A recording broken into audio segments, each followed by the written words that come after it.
교과서 수록 부분에 이어서 선생님이 중요한 부분을 조금 읽어줄게요. 자, 여기 보시면 그때만은 하는 부분이 있습니다. 더러운 옷을 입은 어린아이들도 울음을 그쳤다. 윽박지르는 주인의 기세에 눌린 개들도 짖기를 멈추고 뒤로 물러섰다. 온 동네가 조용해졌다. 갑자기 평화스러워져 어안이 벙벙할 정도였다. 나는 우리 동네에서 풍기는 냄새가 창피했다. 가난한 동네 특유의 냄새가 있죠. 여러분, 이 냄새에 관한 것은 영화 기생충에서도 소재가 되는 그런 부분입니다. 저는 개인적으로 영화 기생충 볼 때 그 작가가 난소공의 이 부분에서 모티브를 따온 것이 아닌가라는 생각을 했거든요. 그들은 아버지에게 허리 굽혀 인사했다. 난장인 아버지에게 왜 인사를 할까요? 그들과 악수할 때 아버지는 발뒤꿈치를 들었다. 아버지가 어떤 자세를 취했건 상관이 없었다. 난장의 아버지가 우리들에게는 거인처럼 보였다. 너 봤지? 내가 물었다. 영호가 고개를 끄덕였다. 나도 봤어. 영희가 말했다. 그때 아버지에게 허리를 굽혀 인사한 사람은 개천에 다리를 놓고 도로를 포장하고 우리 동네 건물을 양성화시켜주겠다고 말했다. 양성화시켜주겠다는 것은 이제 번지수를 매겨서 번듯한 집처럼 만들어주겠다는 거죠. 그때까지는 이게 무허가 판자촌이었기 때문에요. 아마도 선거철이 다가온 게 아닌가 싶은 그런 생각이 드는데요. 그래서 무슨 후보로 나선 사람들이 판자촌까지 찾아와서는 유권자들에게 아부를 하는 장면인 것 같습니다. 우린 어른들을 따라 크게 손뼉을 쳤다. 다음 사람은 먼저 사람이 다리를 놓고 도로를 포장하겠다고 하니 구청장으로 보내고 자기는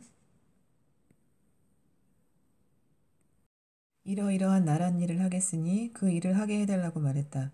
어른들은 또 손뼉을 쳤다. 유권자들은 이때만은 굉장히 어리석죠. 선거 유세 기간에는 모든 공약을 진실로 받아들이니까요.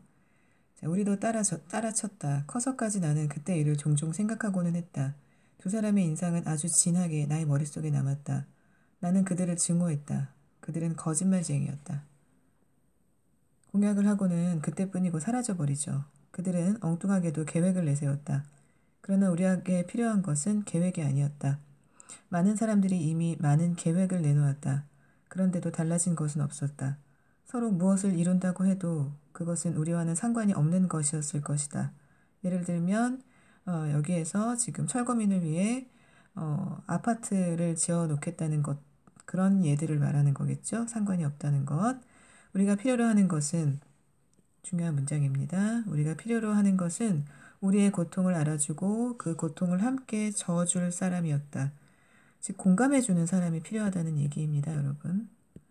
그런 사람이 또 있겠니? 어머니가 말했다. 누구 말씀이세요? 영호가 물었다. 명희 엄마 말이다. 얼마나 고마우냐? 15만 원을 대줘 건너방 전셋돈을 빼줬잖니. 명희 엄마, 명희 엄마 어머니는 담 너머에서 말했다. 섭섭하게 생각지 말아요. 여러분, 이게 지금 무슨 관계냐면 옆집에 그 명희가 살고 있었고 명희 엄마와 이 영호의 어머니는 서로 친했습니다. 근데 이 난쟁이 부부가 집을 지을 때 아마도 방 한 칸이 남았었나 봅니다. 그래서 여기에 이제 어떤 집이 들어와서 세를 들어 살게 했죠. 이런 거 전세라고 그러죠, 여러분. 그래서 얼마 안 되는 돈이지만 이 돈은 이 전세금을 이제 집주인으로서 이 난쟁이네가 받은 겁니다.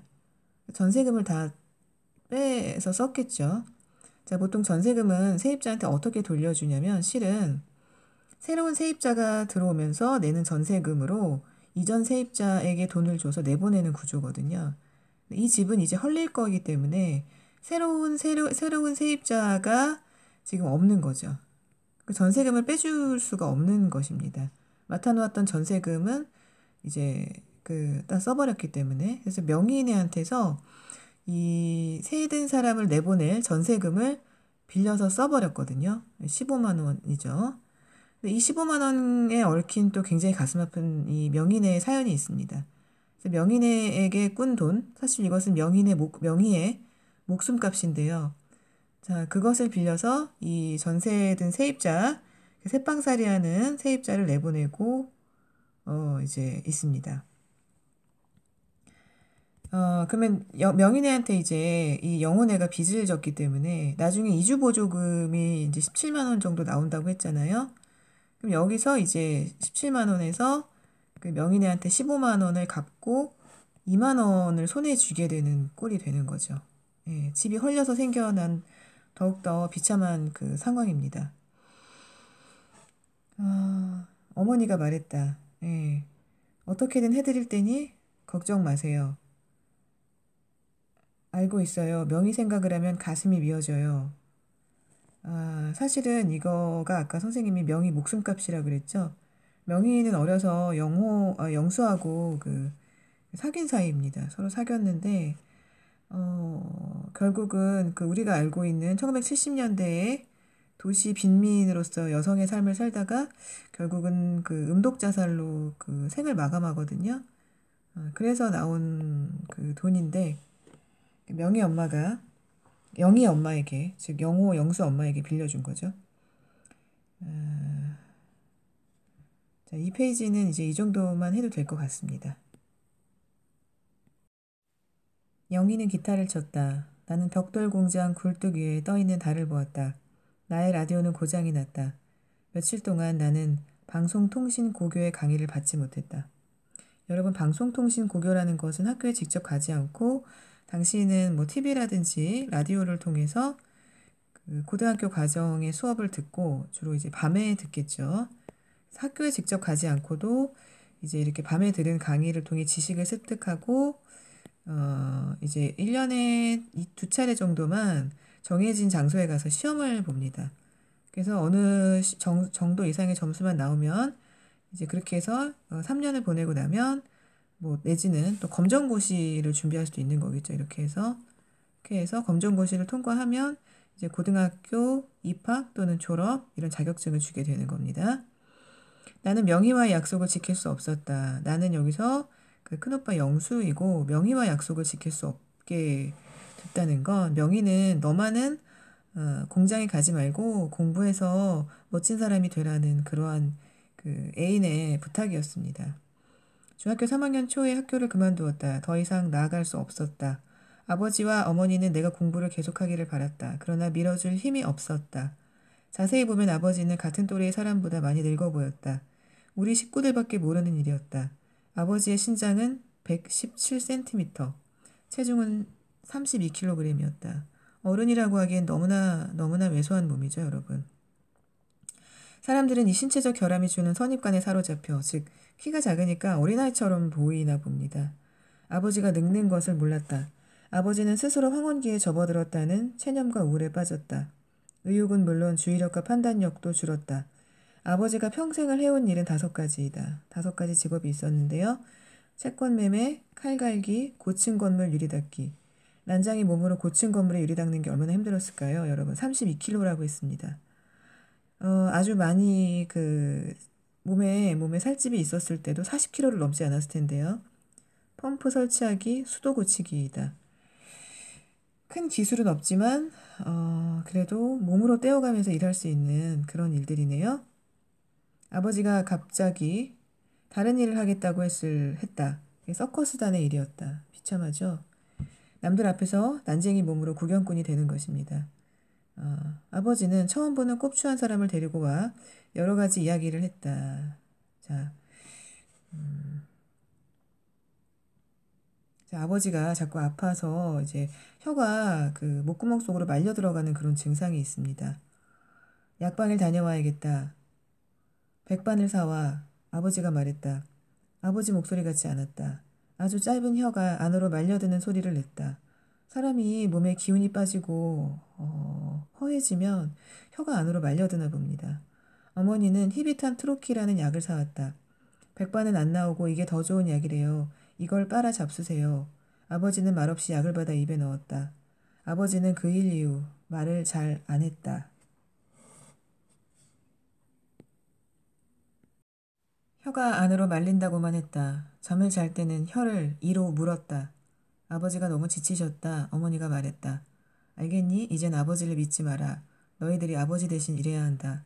어머니가 울었다. 어머니는 인쇄소 제본 공장에 나가 접지 일을 했다. 종이 접는 일이군요. 종이 골무를 끼고 인쇄물을 접었다. 나는 겁이 났다. 나는 인쇄소 공무부 조역으로 출발했다. 조수라는 말입니다, 여러분. 조역. 땀을 흘리지 않고는 아무것도 얻을 수 없다는 것을 뒤늦게 알았다. 명희는 나를 만나주지 않았다. 아주 쌀쌀했다. 영호와 영희도 몇 달 간격을 두고 학교를 그만두었다. 이 집 세 아이가 모두 학교를 그만두었군요. 차라리 마음이 편해졌다. 우리를 해치는 사람은 없었다. 우리는 보이지 않는 보호를 받고 있었다. 남아프리카의 어느 원주민들이 일정한 보호구역 안에서 보호를 받듯이 우리도 이질 집단으로서 보호를 받았다. 나는 우리가 이 구역 안에서 한 걸음도 밖으로 나갈 수 없다는 것을 깨달았다. 굉장히 비극적인 표현이었죠. 자, 마치 보호구역 안에 있는 동물들처럼 여기서 밖으로 한 발자국도 나갈 수 없다는 것, 그런 절망감이나 좌절감을 느꼈다는 것 같습니다. 학교를 그만두고 부모님 대신 공장에 나가 일을 해야 하는 고등학교 1학년 내지 2학년 학생의 그런 표현이죠. 영호도 이제 그 공장에서 일을 하게 되고요. 영희는 이제 빵집에서 일을 하게 됩니다. 사람들은 영희가 난쟁이 딸이라는 것을 믿지 않으려고 했다. 이 부분입니다. 우리는 무슨 일이 있든 공부를 해야 한다고 생각했다. 공부를 하지 않고는 우리 구역에서 벗어날 수가 없다고 생각했다. 당시 가난한 사람들에게는 공부만이 그 좀 더 높은 계층의 그 사회 구성원으로 발돋움할 수 있는 유일한 수단이었죠. 세상은 공부를 한 자와 못한 자로 너무나 엄격하게 나누어져 있었다. 공부해서 이제 고등학교 졸업하고 대학을 만약에 졸업하게 된다면 그 본인이 가질 수 있는 직업의 그 질이 달라지기 때문에 이때는 굉장히 중요했습니다. 그 학업을 끝까지 마치는 게요. 세상은 공부를 한 자와 못한 자로 너무나 엄격하게 나누어져 있었다. 끔찍할 정도로 미개한 사회였다. 나는 무슨 책이든 손에 잡히는 대로 읽었다. 그래서 나는 영수가 계속 이제 비록 공부를 그만두었지만 학업에 대한 미련을 끈을 놓지 않는 것을 계속 이야기해주고 있습니다.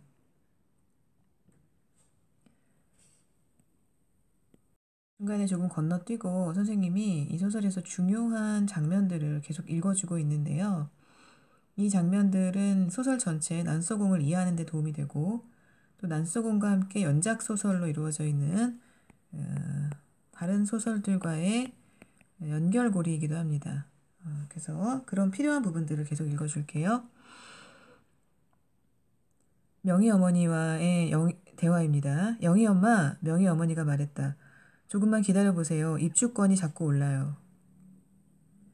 아침에 17만 원 했던 게 18만 5천 원으로 뛰었어요. 우리는 괜히 먼저 팔아가지고 손해만 봤어요. 저런 15,000원이나? 어머니는 낮에 떼어놓았던 알루미늄 표차를 종이로 쌌다. 그것을 철거 개고장과 함께 옷장 안에 넣었다. 영희야, 어머니가 불렀다.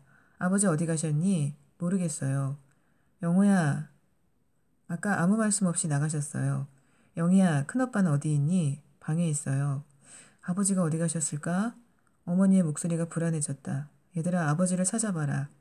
나는 아버지가 놓고 나간 책을 읽고 있었다. 그것은 1만 년 후의 세계라는 책이었다. 영희는 온종일 펜치꽃 앞에 앉아 줄 끊어진 기타를 쳤다. 최후의 시장. 시장 이름이 굉장히 상징적이죠, 여러분. 최후의 시장에서 사온 기타였다.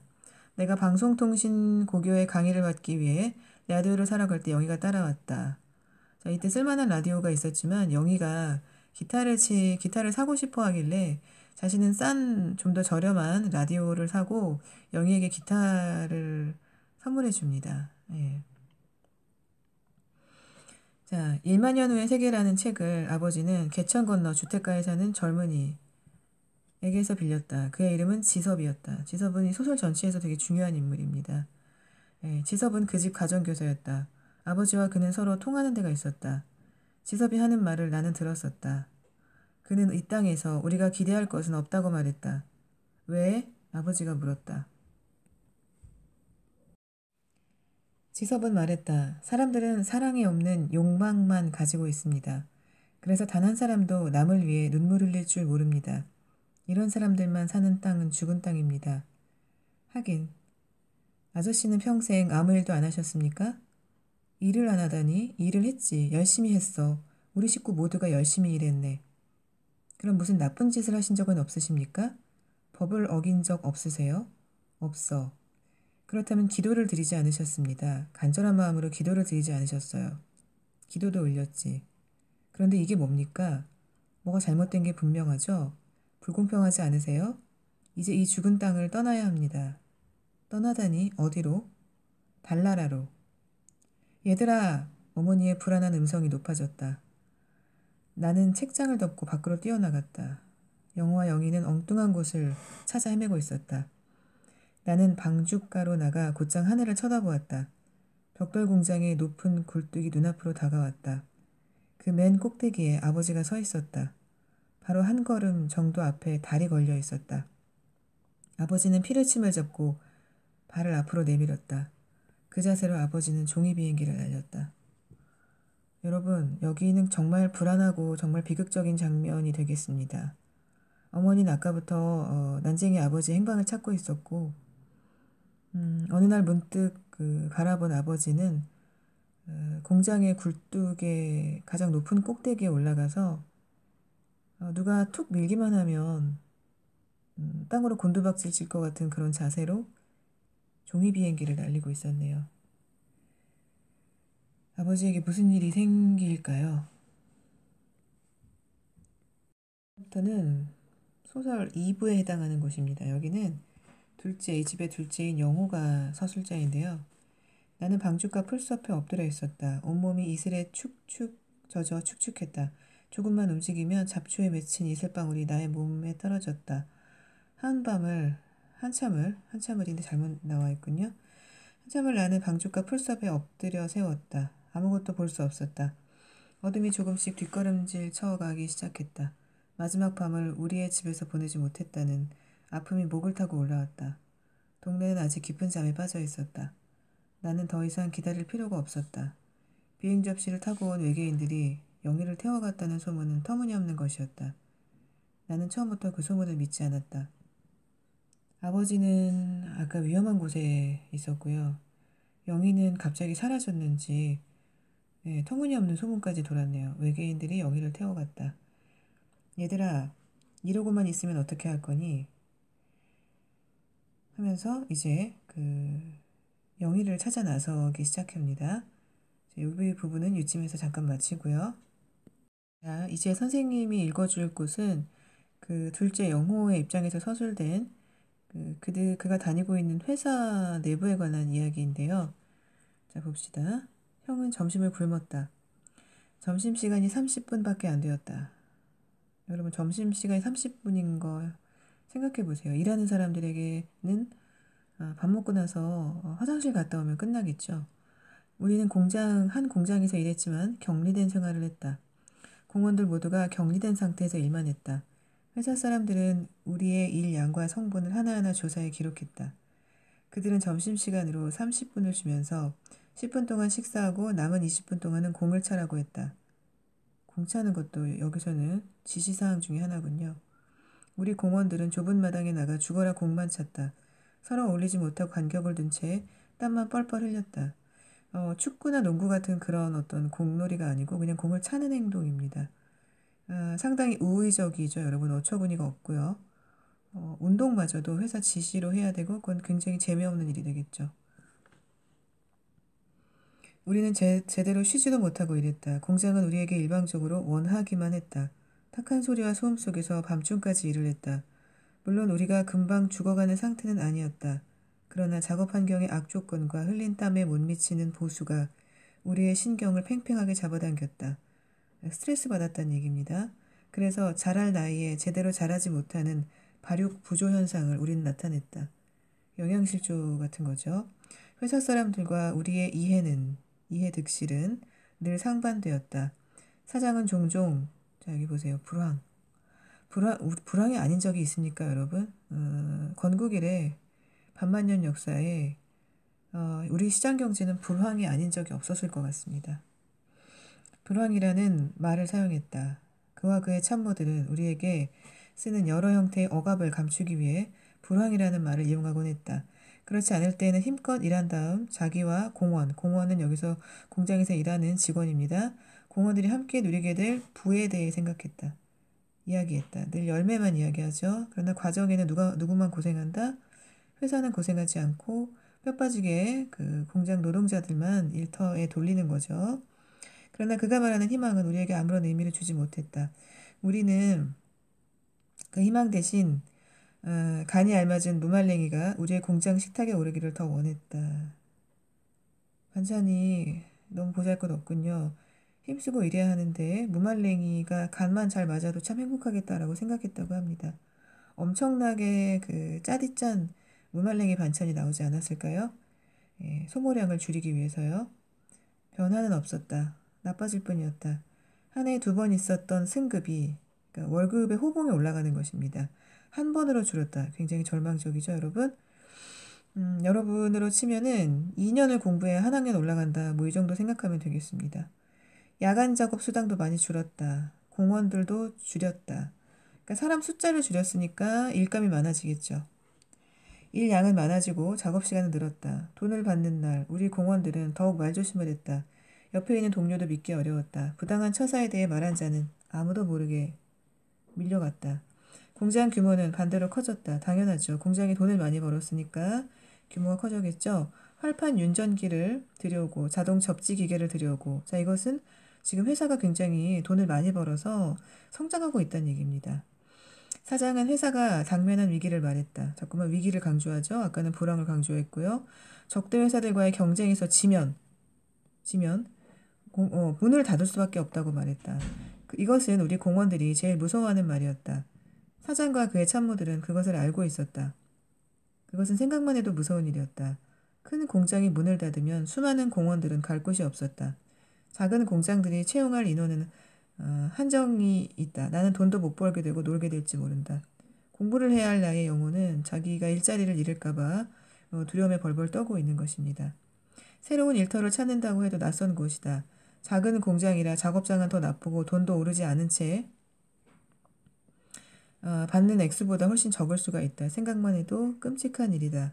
공무원들 대부분이 어린 나이에 영어 영수처럼 어린 나이에 들어와 중요한 성장기 3, 4년을 이 공장에서 다진 기반 그래도 그들에게 익숙한 것은 이런 일이겠죠. 잃고 싶어 하지 않았다. 그러니까 새로운 일을 하는 공장에는 갈 수가 없다는 것입니다. 회사 사람들은 우리가 생각하는 것을 싫어했다. 그저 멍청하게 일에만 집중하기를 바란 거죠. 공원들은 일만 했다. 대다수의 공원들이 변화가 일어날 수 없는 방향으로 움직여지는 것만을 그들은 보았었다. 우리는 너무나 모르는 것이 많았었다. 사장에게는 다양한 일이었다. 모르는 게 많으니 무식한 이 공원들, 바깥 세상에 대해 궁금해하지 않는 이 공원들이 사장으로서는 너무나 함부로 부리기 너무 적당한 거죠. 그 집 식구들은 정원 잔디를 기계로 밀어서 깎았다. 그 집 정원에서는 손질이 잘 된 나무들이 밝은 햇빛을 받아 무럭무럭 자랐다.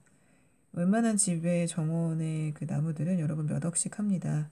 굉장히 큰 재산을 일구었네요. 그 집 나무들은 나무종합병원에서 온 나무 의사들이 돌보았다. 아, 나무를 돌보는 나무 의사들마저 채용이 되었군요.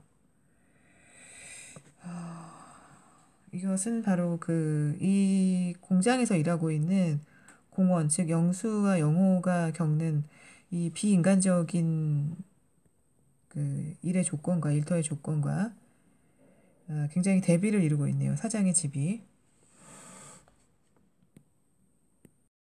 나는 돌멩이를 집어 방죽을 향해 던졌다. 동사무소 앞에 사람들이 몰려 있었다. 승용차도 몇 대 서 있었다. 그곳에는 2부류의 사람밖에 없었다. 입주권을 팔려는 사람과 사려는 사람이었다. 팔려는 사람들은 초조한 얼굴로 거간꾼들의 눈치만 보았다. 한결같이 영향이 나쁜 얼굴들이었다. 가난한 사람들이죠. 입주권을 팔려는 사람들이요. 거기서는 눈물 냄새가 났다. 나는 눈물 냄새를 가슴으로 맡았다. 굉장히 슬픈 표현입니다. 누가 나의 팔을 끼웠다. 영희였다. 영희는 햇볕에 발갛게 탄 얼굴을 옆으로 저어 보였다. 잠실까지 갔다 오는 길이었다. 아파트를 짓고 있는 현장 근처의 복덕방 시세도 20만 원이라고 했다. 이제 더 이상 버틸 필요가 없을 것 같았다. 작은 오빠, 이제 가서 시세를 알아보고 온 겁니다. 그 입주할 아파트에. 물론 입주를 못하지만, 현장 소식을 듣고 온 거죠. 이제 20만 원까지 시세가 올랐군요. 작은 오빠, 엄마더러 그만 팔자고 그래. 영희가 말했다. 갑자기 내려가면 어쩌려고 그러지? 20만 원보다 이제 또 내려갈 수도 있는 거죠, 가격이. 저에게 파세요. 웬 여자가 말했다. 소개업자가 아니에요. 자기는 거간꾼이 아니란 얘기죠. 직접 입주하려고 그래요. 그러니까 입주권을 얻기 위해서 이제는 어떤 사람이 직접 이 마을에 온 겁니다. 명의 변경이 가능한 건가요? 명의 변경이라는 것은 그 알루미늄 표찰의 명의가 현재는 김부리 씨의 걸로 돼 있지만 자신의 명의로 바꿔줄 수 있냐 이런 얘기입니다. 물론 가능한 거죠. 내가 말했다. 우린 표찰이 있어요. 그 표찰이라는 게 어떻게 생긴 거예요? 작은 알루미늄 판입니다. 무허가 건물 번호가 새겨져 있어요. 무찰은 또 뭔가요? 무찰은 값이 싸던데. 예, 그러니까 보다 싼 그 알루미늄 표차를 지금 알아보고 있는 겁니다. 이 여자는.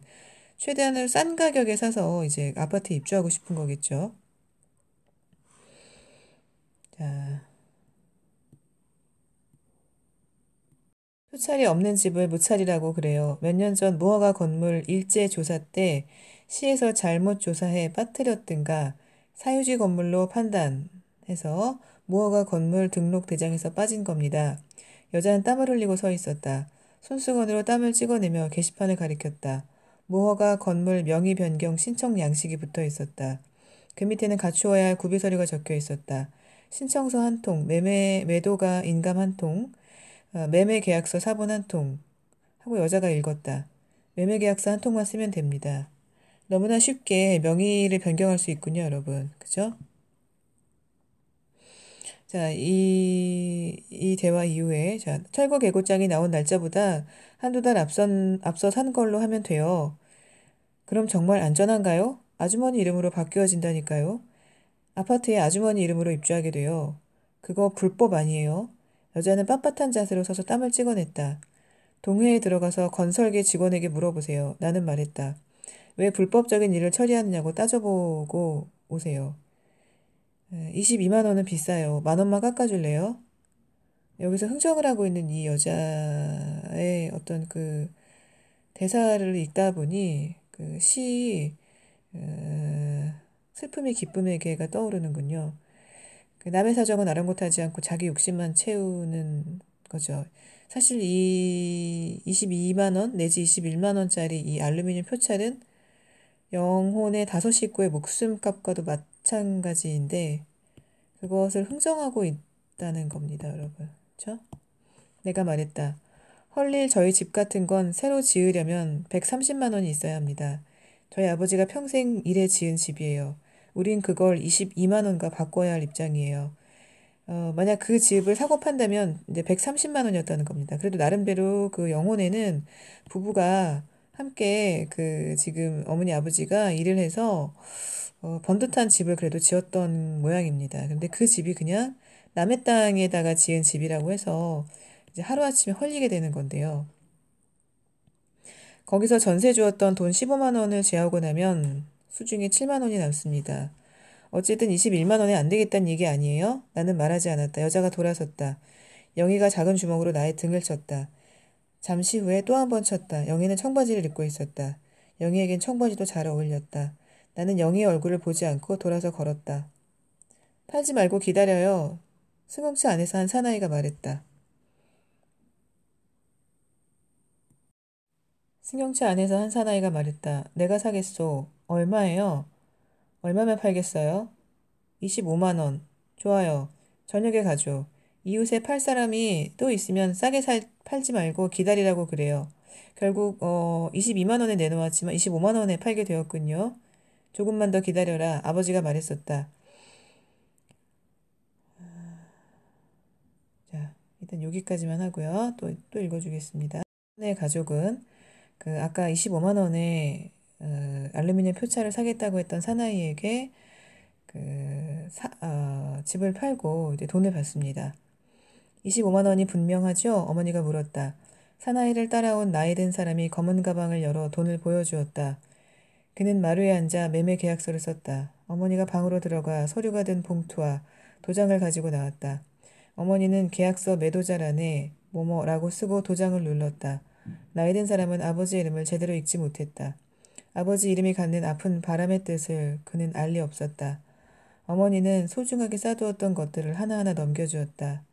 식칼 자국이 난 표찰, 아침 수저를 놓고 가슴을 3번 치게 한 철거 개고장, 집을 헐값에 버리기 위해 생전 처음 내본 인감증명 2통. 집을 매매할 때는 그 인감도장을 찍은 인감증명이 있어야 됩니다. 중요한 도장이죠. 미리 서명해두었던 명의변경 신청서, 힘 하나 없는 식구들의 이름과 나이가 차례대로 적혀있는 주민등록 등본 2통. 마당가 펜지꽃 앞에 앉아있던 영희가 고개를 숙였다. 사나이가 돈을 내밀었다. 어머니는 머리를 저으며 뒤로 물러앉았다. 어머니 자기가 받을 수 없다는 거고, 자, 그래서 그 돈을 아버지가 받습니다. 아버지가 그것을 받았다. 꼭 3초 동안 들고 있다가 어머니에게 넘겨주었다. 어머니는 두 손으로 돈을 받아들었다. 다음 날, 명희 어머니는 사람들을 시켜 집을 헐었다. 어머니가 15만 원을 갚았기 때문이죠. 두 부인은 손을 마주잡은 채 아무 말도 못했다. 용달차가 좁은 골목을 뚫고 들어와 명인의 짐을 실었다. 명희 어머니가 치마를 올려 눈물을 닦았다. 이렇게 해서 명인에도 이제 이사를 갑니다. 자, 영희가 없어집니다. 우리는 끝내 영희를 찾지 못했다. 부엌에서 고깃국 끓는 냄새가 났다. 고기 굽는 냄새도 났다. 어머니가 상을 내려 행주질을 했다. 동사무소 앞에 사람들이 서 있었다. 쇠망치를 든 사람들이었다. 그들이 헐어버린 집들 공터를 가로질러 우리 집을 향해 오고 있었다. 내가 대문을 잠갔다. 어머니가 밥상을 차렸다. 형이 상을 들어다 마루에 놓았다. 형은 나를 걱정했다. 괜한 걱정이었다. 그들이 쇠망치로 머리를 내리친다고 해도 나는 가만히 있었을 것이다. 아버지가 먼저 수저를 들었다. 그 옆자리에서 지섭이 수저를 들었다. 어머니는 마루 끝에 앉아 국을 마셨다. 형과 나는 밥을 국에 말았다. 대문을 두드리는 소리가 들렸다. 우리는 꼼짝도 하지 않고 식사를 했다. 영희가 이 시간에 어디서 어떤 식탁을 대하고 있는지 우리는 알 수 없었다. 우리의 밥상에 우리 선조들 때부터 묶어 흘려보낸 시간들이 올라앉았다. 그것을 잡아 칼날로 눌렀다면 피와 눈물, 그리고 힘없는 웃음소리야 밭은 기침소리가 그 마디마디에서 흘러 떨어졌을 것이다. 대문을 두드리던 사람들이 집을 싸고 돌았다. 그들이 우리의 시멘트 담을 쳐부수었다. 먼저 구멍이 뚫리더니 담이 내려앉았다. 먼지가 피어올랐다. 어머니가 우리들 쪽으로 돌아앉았다. 우리는 말없이 식사를 계속했다. 아버지가 구운 쇠고기를 형과 나의 밥그릇에 넣어주었다. 그들은 뿌연 시멘트 먼지 저쪽에서 서서 우리를 지켜보았다. 그들은 안으로 들어오지 않았다. 그대로 서서 우리의 식사가 끝나기를 기다렸다. 어머니가 부엌으로 들어가 숭늉을 떠왔다. 아버지와 지섭이 숭늉을 마셨다. 숭늉을 다 마시자 어머니가 밥상을 들었다. 내가 먼저 내려가 잠갔던 대문을 열었다. 어머니는 밥상을 들고 밖으로 나갔다. 형이 이불과 옷가지를 싼 보따리를 메고 뒤따라 나갔다.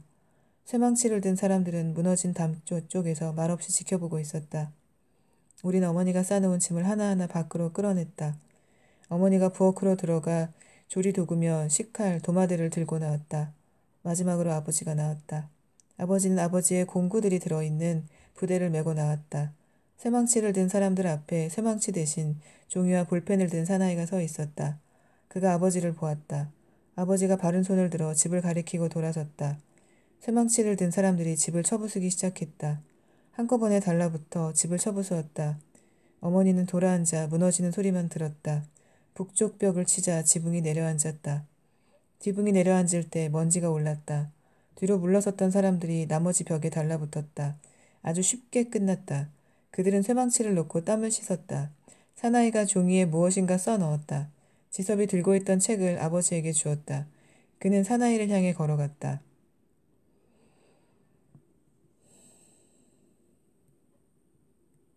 자, 여기서부터는 제 3부입니다, 여러분. 여기는 영희가 이제 주인공이 되는데요.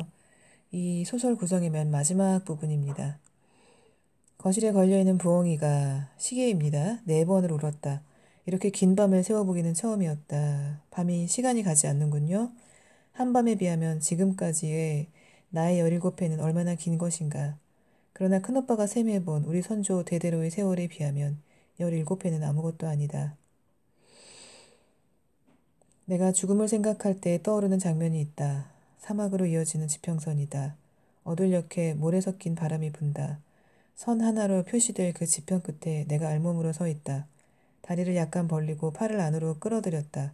머리도 반쯤 숙여 나의 머리카락이 나의 가슴을 덮었다. 눈을 감고 열을 세면 나의 모습은 사라지고 없다. 처음 일이 떠올랐다. 그는 나이 든 사람이 매매 계약서를 쓰는 동안 내 옆에 있었다. 아버지가 이름을 쓰고 도장을 누를 때도 내 옆에 있었다. 철거 개고장이 나온 날 내가 동사무소 앞으로 달려갔을 때부터 그는 나를 보았다. 여러분, 그 일부에서 검은색 승용차 옆에 영희가 서 있던 거 기억이 납니까? 바로 그 검은색 승용차의 주인의 그 집에 지금 영희가 밤을 지새우고 있는 것입니다. 무슨 일이 있었나요? 자신의 그 집에 알루미늄 포차를 25만 원에 산 그 남자의 검은색 승용차에 같이 타고 그 사람 집으로 옵니다. 내가 할 일을 주지. 말을 잘 들어야 돼. 그렇지 않으면 내쫓을 테야. 사실은 전부터 너를 봤어. 예뻐서. 그렇지만 어떤 경우에는 안 돼요 하는 말을 내 앞에서는 쓸 수 없다는 걸 알아야 돼. 그러면 나는 너에게 내가 고용한 어떤 사람보다 많은 돈을 줄 용의가 있어. 잘 생각해보고 결정해. 영희를 탐하는 거고 돈을 주겠다고 했고 그리고 절대로 싫다는 말을 하지 말라는 거죠. 굉장히 굴욕적인 관계입니다. 나로서는 생각해볼 것도 없었다. 큰오빠는 우리의 집을 짓는데 1000년의 세월이 걸렸다고 말했다. 나는 그 말뜻을 잘 몰랐었다. 큰오빠의 말에는 물론 과장도 섞여 있었다. 그러나 거짓은 아니었다. 어머니는 내가 17살이 되자 여자가 가져야 할 가족과 가정에 대한 그 전통적 의무가 어떤 것인가를 은연중 가르치려고 했다. 즉 성역할을 가르친 거고요. 아울러서 순결도 입이 닳게 강조하는 것 중에 하나였다. 어머니는 내가 어둠 속에서 남자를 생각하는 것도 용서할 수 없다는 입장을 취했다. 내가 집을 나와 한 생활을 알았다면 어머니는 목을 메었을 것이다. 그는 나에게 친절하게 해주었다. 제일 먼저 옷을 맞추어 주었다. 한꺼번에 여러 벌을 맞추어 주었다. 나는 그를 위해 나를 치장하지 않으면 안 되었다. 그의 아파트는 영동에 있었다. 사무실도 영동에 있었다. 나는 그의 사무실에서 주택에 관한 신문기사를 오려 스크랩북에 옮겨 붙였다. 날마다 같은 일만 했다. 주택에 관한 기사가 없을 때는 일반 기사를 읽으며 소일했다. 그의 광고도 신문에 날마다 났다. 잠실은 우리 모두의 관심입니다. 잠실 아파트에 대해 상담하실 분은 지금 곧 전화 주세요. 은하는 당신의 성실한 부동산 안내자입니다. 은하 부동산. 그의 집은 부자였다. 지금 자기가 하는 일은 작은 훈련에 지나지 않는다고 나에게도 말했었다. 그는 아버지 회사로 들어가 더 큰 일을 해야 할 사람이었다. 밤에 아파트로 돌아오면 집으로 전화를 하곤 했다. 그 전화선 저쪽 끝에 그의 아버지가 앉아 있었다. 그는 아버지에게 자신이 한 일을 보고하고 자문을 구했다. 그는 거의 차렷 자세로 아버지에게 전화를 걸었다. 전화가 끝나면 그의 고용인들이 정리한 대장을 하나하나 검토했다. 그는 우리 동네에서 사온 아파트 입주권을 45만 원에 팔았다. 그 이하로는 팔지 않았다. 상상도 못했던 일이다. 나는 미리 사두었다가 1, 2만 원 정도 더 받고 넘기겠지 했었다.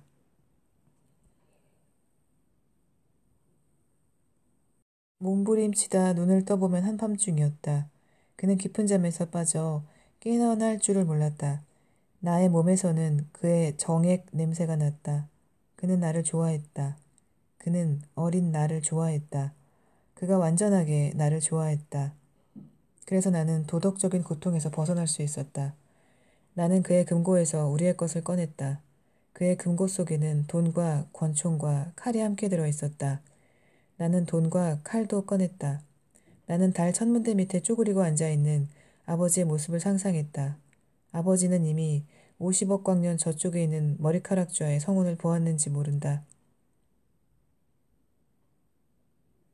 나는 손가방을 열어 그 안의 것들을 확인했다. 모두 가지런히 넣어져 있었다. 나는 옷을 입었다. 머리가 어지러웠다. 방문을 열고 거실을 나갔다. 그를 돌아보지 않았다. 내가 가지고 가야 할 것은 이제 없었다. 집을 나올 때 입었던 옷, 뒷굽이 다른 신발, 큰오빠가 사준 줄 끊어진 기타는 이미 그 집에 없었다. 나는 심호흡을 하고 현관을 열었다. 밖으로 나가 반대로 밀었다. 문은 닫히면서 스스로 잠겼다. 날이 밝으려면 아직 멀었다.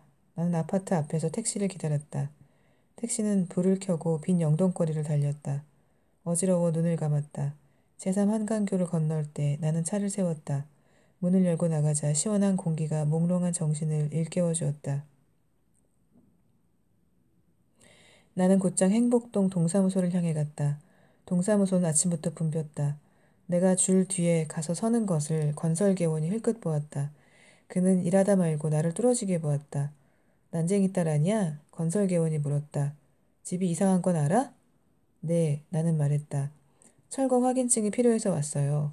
철거 확인증은 왜? 그가 알 수 없다는 듯이 표정을 지었다. 입주권을 팔았잖아. 팔아버리고 무슨 필요로 그러는 거야? 그 세단차 사나이가 사갔지? 자, 영희가 이렇게 해서 그 검은색 승용차를 탄 사나이 집에 가서 그에게 성을 제공한 대가로 그의 금고 안에서 가방 안에 들어있는 그 알루미늄 표차를 도로 가져오고 동사무소에서 모든 절차를 마친 후에 그 자기 집을 되찾습니다. 즉, 그 아파트 입주권을 제 돈 주고 사게 되는 거죠. 자, 그런데 마을에 다시 자기 동네에 돌아왔을 때 심상치 않은 어떤 그런 징후들이 있습니다.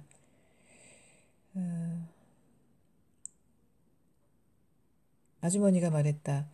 내가 집을 나가고 식구들이 얼마나 찾았는지 아니? 이 방 창문에서도 보이지. 어머니가 홀린 집터에 서 계셨었다. 너는 둘째치고 이번엔 아버지가 어딜 가셨는지 모르게 됐었단다. 성남으로 가야 하는데 아버지가 안 계셨어. 길게 얘기를 해 뭐 하겠니? 아버지는 돌아가셨어. 벽돌 공장 굴뚝을 허는 날 알았단다. 굴뚝 속으로 떨어져 돌아가신 아버지를 철거반 사람들이 발견했어. 그런데 나는 일어날 수가 없었다. 눈을 감은 채 가만히 누워 있었다. 다친 벌레처럼 모로 누워 있었다. 숨을 쉴 수가 없었다. 나는 두 손으로 가슴을 쳤다. 홀린 집 앞에 아버지가 서 있었다. 아버지는 키가 작았다. 어머니가 다친 아버지를 업고 골목을 돌아 들어왔다. 아버지의 몸에서 피가 뚝뚝 흘렀다. 내가 큰 소리로 오빠들을 불렀다. 오빠들이 뛰어나왔다. 우리들은 마당에 서서 하늘을 쳐다보았다. 까만 쇠공입니다. 까만 쇠공이 머리 위 하늘을 일직선으로 가르며 날아갔다. 아버지가 벽돌 공장 굴뚝 위에서 서서 손을 들어 보였다. 어머니가 조각마루 끝에 밥상을 올려놓았다. 으아 하는 울음이 느리게 나의 목을 타고 올라왔다. 울지마 영희야. 큰오빠가 말했다. 제발 울지마. 누가 듣겠어. 나는 울음을 그칠 수 없었다. 큰오빠 화도 안 나? 그치라니까. 아버지를 난쟁이라고 부르는 악당은 죽여버려. 그래 죽여버릴게. 꼭 죽여. 그래 꼭. 꼭.